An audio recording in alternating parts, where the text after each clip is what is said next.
বন্ধুরা, আমাকে অনেকেই প্রশ্ন করেন যে আমাদের বীর্য খুব শীঘ্রই বের হয় এবং অনেক পাতলা হয়, তাহলে কি আমার স্ত্রী কখনোই গর্ভবতী হবে না বা সন্তান নেওয়ার সময় কি কোনো সমস্যা হবে?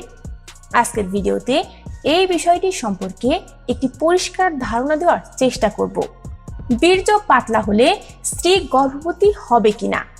এর সহজ উত্তর হলো, কোনো পুরুষের বীর্য যদি পাতলা হয় এবং বীর্যের পরিমাণও যদি খুব অল্প হয়, তারপরও তার এই পাতলা বীর্য দিয়ে কিংবা অল্প বীর্য দিয়ে তার স্ত্রী প্রেগনেন্ট হতে পারবে। সাধারণত কোনো মহিলার মাসিকের 1 সপ্তাহ পরে 10-12 দিনের মধ্যে তার ডিম্বাণু ফুটে, আর এই সময় যদি কোনো মহিলার ডিম্বাণু কোনো পুরুষের বীর্যের সঙ্গে মিলিত হয়, তাহলে ওই মহিলার গর্ভবতী হওয়ার সম্ভাবনা সবচেয়ে বেশি থাকে।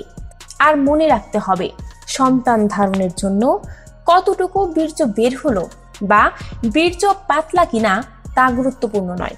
গুরুত্বপূর্ণ হচ্ছে পুরুষের বীর্যে শুক্রাণু আছে কিনা।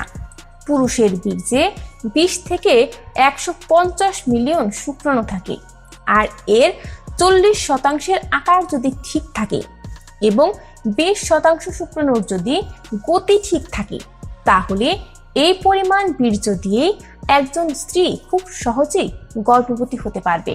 এখন কথা হচ্ছে, কোনো পুরুষ তার স্ত্রীর সঙ্গে যেভাবে বা যতক্ষণ মিলন করুক না কেন, তার বীর্য পাতলা হোক বা না হোক, শুধুমাত্র তার বীর্য যদি স্ত্রীর যোনিতে পড়ে আর এই বীর্যে 40% যদি শুক্রাণুর আকার ঠিক থাকে এবং 20% যদি গতি ঠিক থাকে, তাহলে এই বীর্য দ্বারা তার স্ত্রী গর্ভবতী হতে পারবে।